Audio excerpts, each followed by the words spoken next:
یا ایھا الذین آمنوا استعینوا بالصبر والصلاۃ، اے ایمان والو تم مدد طلب کرو صبر اور نماز کے ذریعے سے۔ کتنی چیزوں سے؟ اتنے بولنے سے تو میں نے بولنا ہی نہیں ہے۔ آج جمعے والی تقریر نہیں ہے کہ آپ چپ کر کے بیٹھے رہیں گے تو گزارا ہو جائے گا، آج محفل والی تقریر ہے، تو آج آپ کو بولنا بھی محفل والا پڑے گا، تو اس لیے اپنا تھوڑا سا مائنڈ سیٹ تبدیل کریں۔ تو اللہ تعالیٰ نے اس آیا میں دو چیزوں کا ذکر کیا، ایک صبر اور دوسری، ابھی مجھے مزہ نہیں آیا، ایک صبر اور دوسری نماز، دو چیزوں کا رب نے ذکر کیا۔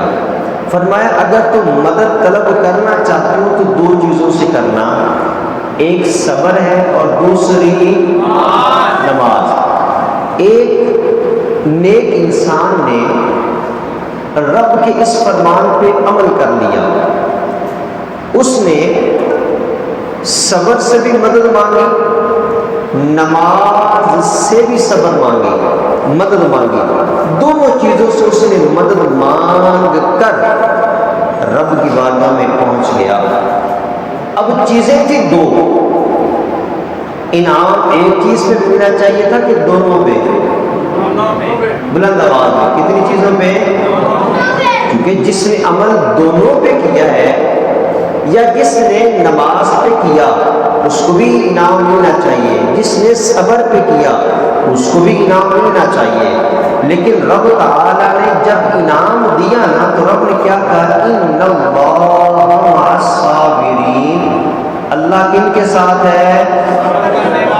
اب نماز والوں نے رب سے سوال کر دیا، اللہ کیوں نے کہا تھا کہ صبر اور نماز کے ذریعے سے مدد مانگو؟ اللہ ہم نے تیرے حکم کے مطابق نماز سے بھی مدد مانگی، نماز کے ذریعے سے بھی۔ اے اللہ جب تو نے انعام دیا تو صابرین کو دے دیا تو نماز پڑھنے والے کدھر گئے؟ تو بے پیارا جواب آیا، توجہ کیجیے گا، وہ آپ کے بولنے کی باری ہے۔ کہا ضروری نہیں کہ نماز صرف میری ذات کے لیے پڑھی جائے، بعض اوقات نماز شرارت کے لیے بھی پڑھی جاتی ہے، بعض اوقات نماز سیاست کے لیے بھی پڑھی جاتی ہے، لیکن صبر جب بھی کوئی کرتا ہے تو میری رضا کے لیے کرتا ہے، صبر جب بھی کوئی کرتا ہے تو میری ذات کے لیے کرتا ہے۔ بلکہ یہاں پہ تو ایک عالم دین نے اخیر کر دی، اب اس نے اخیر کیا تو میں آپ کو بھی آپ کی داد کی بھی اخیر چاہوں گا۔ اس نے کہا یہ جو آیا مبارکہ ہے، اس آیا کے ذریعے سے رب نے اپنے محبوب کو تسلی دی تھی۔ کیا دی تھی؟ تسلی دی تھی۔ کہا کس بات کی تسلی؟ کہا کہ جب نبی کو پتہ چلا نا کہ 10 محرم کا دن ہوگا، 10 محرم کو کربلا میں خاندان رسول شہید کیا جائے گا، تو پھر نبی نے سوال تو کیا ہوگا کہ اے میرے مولا، جب میرا خاندان، میرے نواسے، میرے بچے شہید کیے جا رہے ہوں گے، مولا تو کدھر ہوگا؟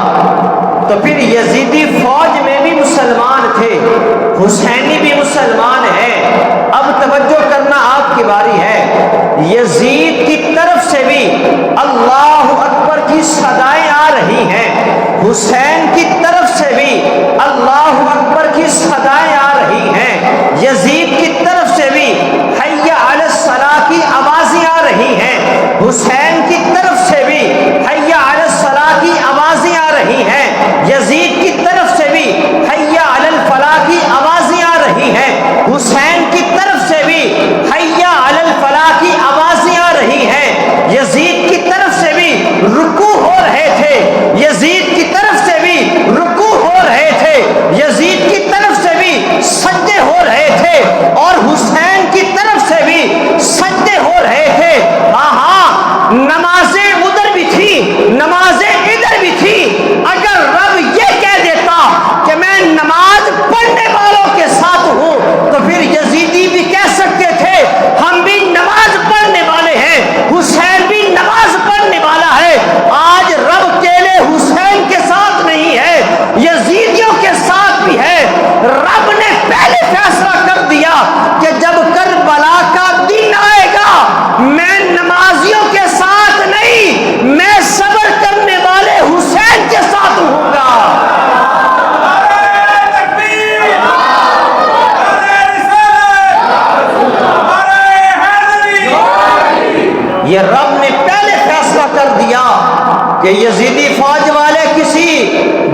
کسی بدبخت نے یہ بھی کہا تھا کہ آج ہماری نماز قبول ہوگی، حسینیوں کی نماز قبول نہیں ہوگی۔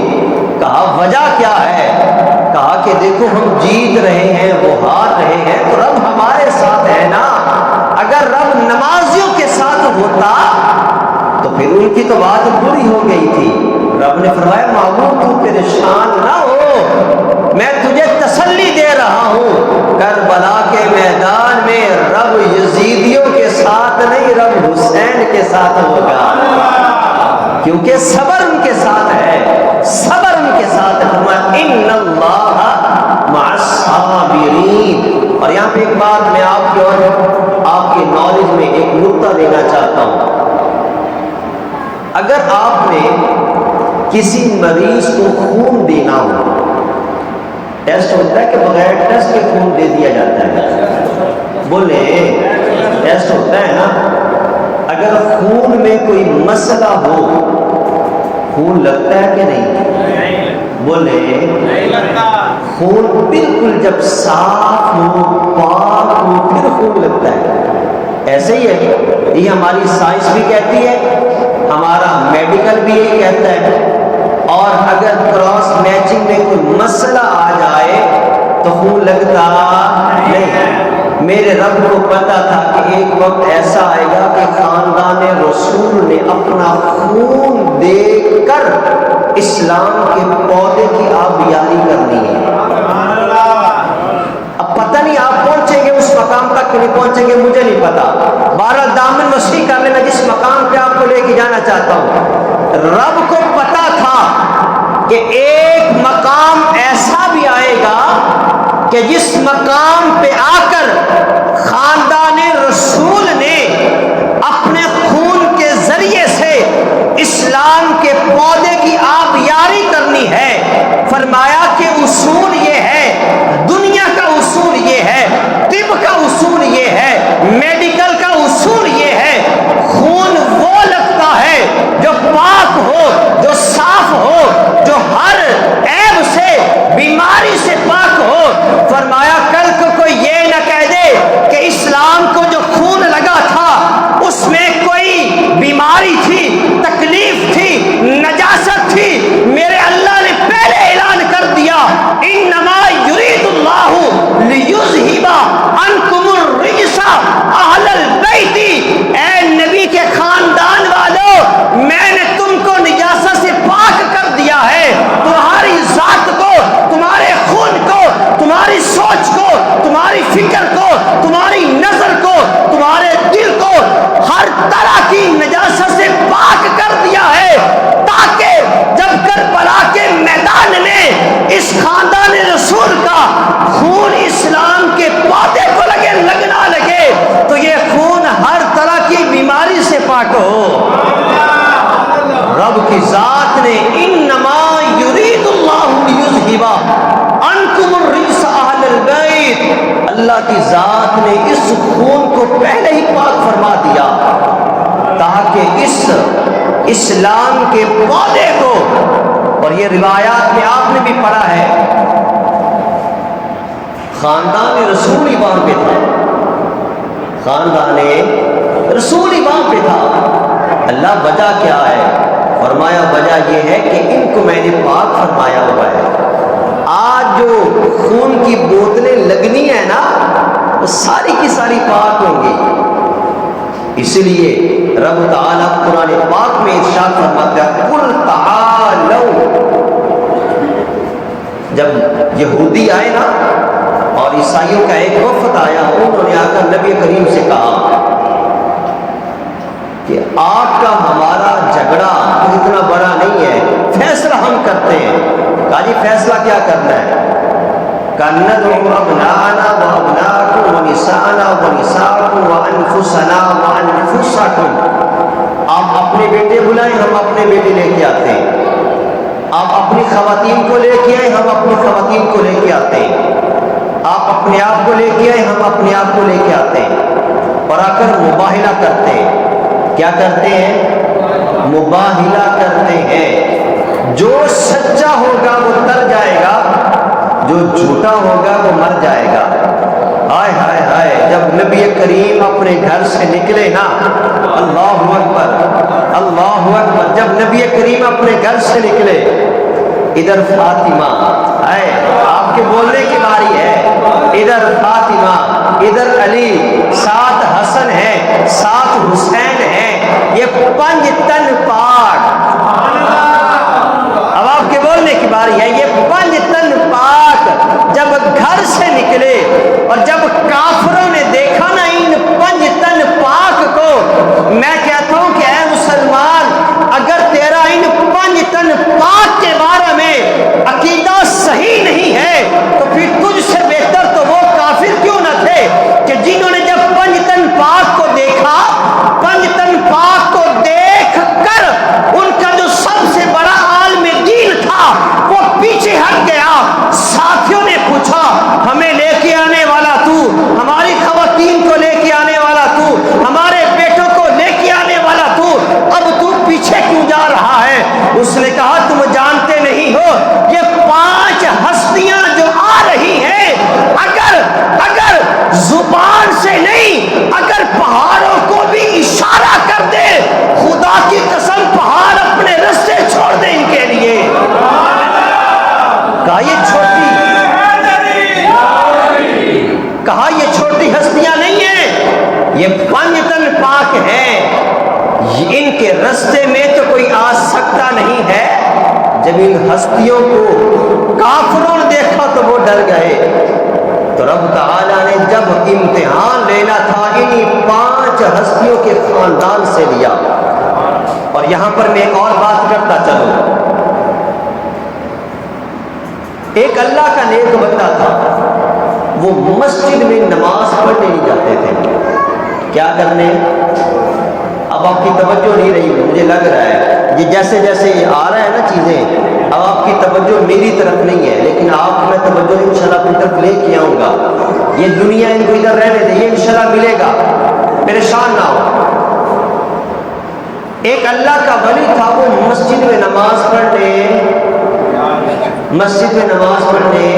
وہ گھر میں نماز پڑھتے تھے۔ ایک دن ایسا ہوا کہ باہر سے کوئی مہمان آئے، وہ بھی مسجد میں آ گئے۔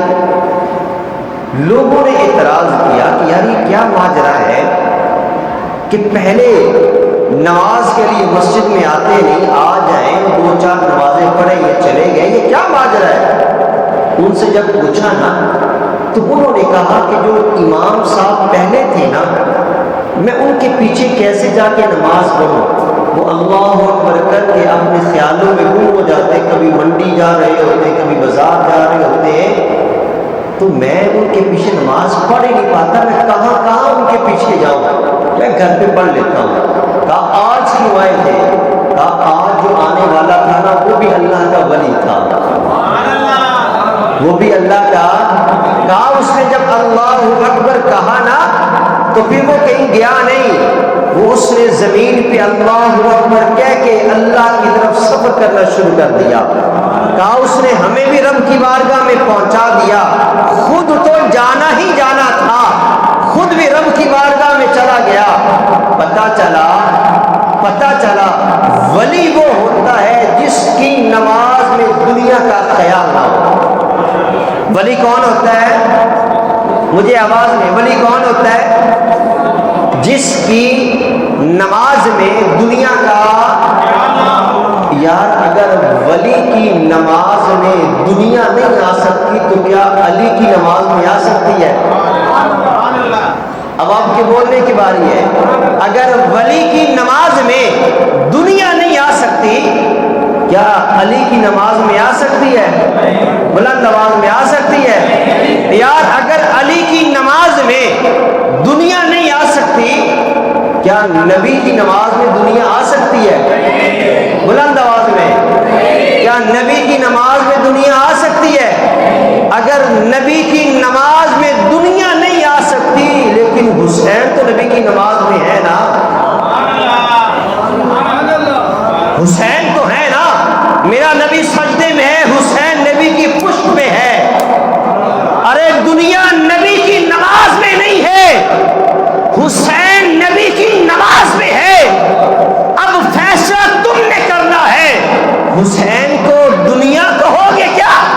نانا حسین کو دنیا نہ کہنا، ارے پھر کیا کہے؟ ارے وہی کہو جو معین الدین چشتی اجمیری کہہ گئے، دین است حسین، دین پناہ است حسین۔ ارے حسین کو دنیا نہ کہنا بلکہ دین سارے کا سارا حسین کا نام ہے۔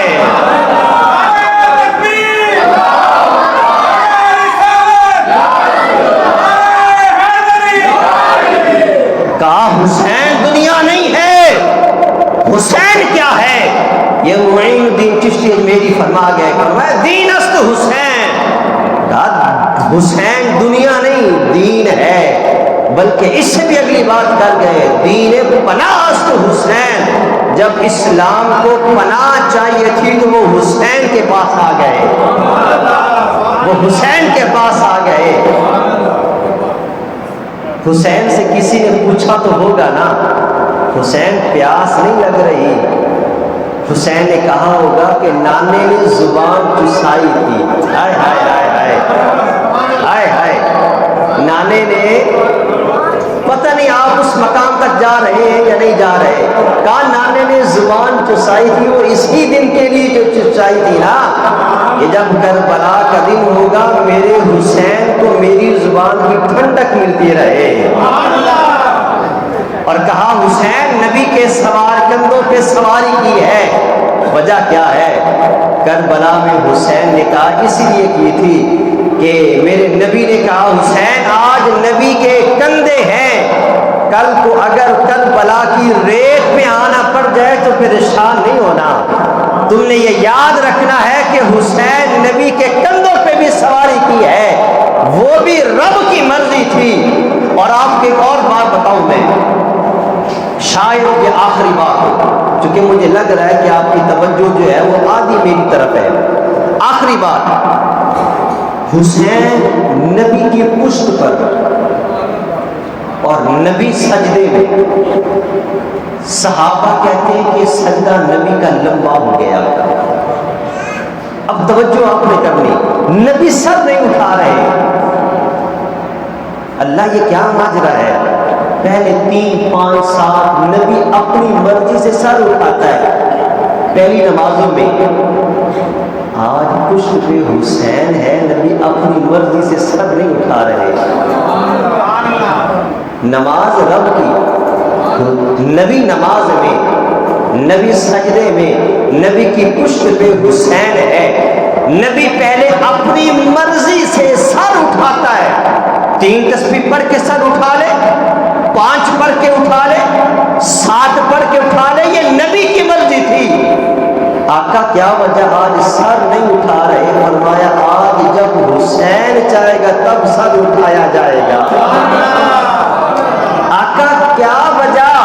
فرمایا یہ میں اپنے نواسے کو سبق دے رہا ہوں، جب تک اوپر والے کی مرضی نہ ہو سر نہیں اٹھانا، سر نہیں اٹھانا۔ کربلا میں حسین نے سجدہ کیا، سجدہ کیا، یہ نانے نے سبق دیا تھا، جب تک اوپر والا چاہے نہ سر نہیں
اور ایک میسج دینا چاہتا ہوں آپ سب کو.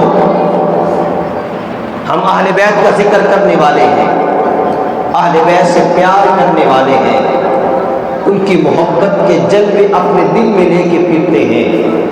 کم از کم ان کی عادات بھی تو ہمارے دل میں ہونی چاہیے نا، ہماری زندگی میں ہونی چاہیے. ایک فقیر امام حسن کے پاس آتا ہے، کہتا کہ اللہ کے نام پہ کچھ دے دے. امام حسن نے 100 دینار نکالا، اس کو عطا فرما دیا. یار آپ کی توجہ نہیں ہے. امام حسن نے کتنے پیسے نکالے؟ 100 دینار نکالا، ان کے ہاتھ پہ رکھ دیا.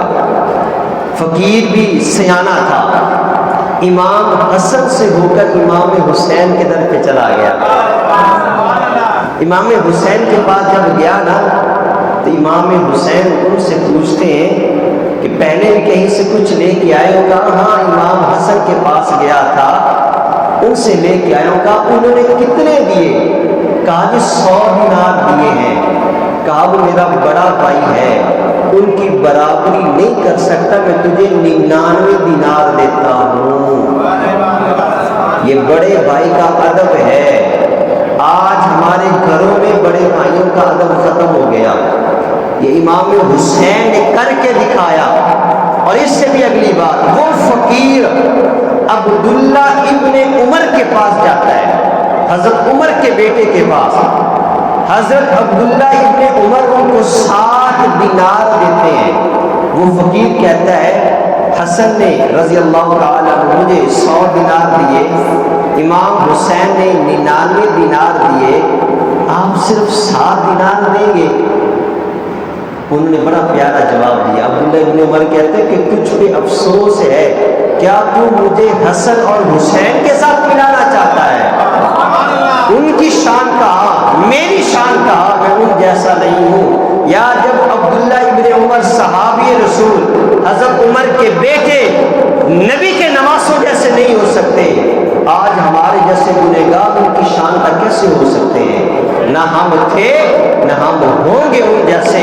ہم تو ان کے قدموں کی خاک کے برابر بھی نہیں ہیں، اور ان سے محبت ہونی چاہیے. الحمدللہ ہمارے دلوں میں ابو بکر رضی اللہ تعالیٰ عنہ کی بھی محبت ہے، عمر فاروق کی بھی ہے، عثمان غنی کی بھی ہے، علی بن مرتضیٰ کی بھی ہے، حسن و حسین کی بھی ہے، بی بی فاطمہ کی بھی ہے، امیر معاویہ رضی اللہ تعالیٰ عنہ کی بھی ہے. نبی کے ہر صحابی کی ہمارے دل میں محبت ہے. ہم کسی سے بغض نہیں کرتے، ہم کسی سے لڑائی نہیں کرتے. اللہ تعالیٰ کی بارگاہ میں دعا ہے کہ رب تعالیٰ مجھے اور آپ کو عمل کی توفیق عطا فرمائے. ما علیہ الا البلاغ. کیسا ہاں جی ختم پاک کے بعد پڑھ لیتے ہیں. کر سب آ جائیں. یہ دونوں